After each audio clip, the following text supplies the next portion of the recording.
35 minute word করে 80,000 টাকা নিয়ে যায়। অত টাকা আমার নাই।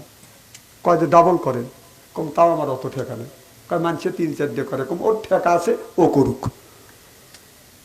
আমি যতই কামাই করি, 1 বছর যদি পরে থেকে গায়ে যদি গা হয় না, ছেলেও লাখে কাপড় দিয়ে ফাঁকাতে দেখবি না, আব্বা ঠিক আছে না, আর বউ কবি না আল্লাহ তোমার নাম তুমি নিয়ে যাও, জান্নাত নসিব করিও।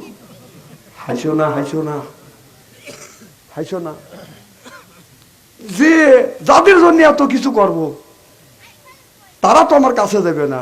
খামা খায়া আমার জীবন আমি নষ্ট করি, 4-5টা জালসা করি, অত টাকা দিয়ে দরকারটা কি? টাকার লোভ আছে, অত লোভ নাই আমার। এই টাকা মানুষের ইমান নষ্ট করে, কথা কর। কেউ বলতে পারবে না বাদশাহ আনসারী এই দিনের মধ্যে 6টা করে মিস করে, কোনদিন বলতে পারবেন?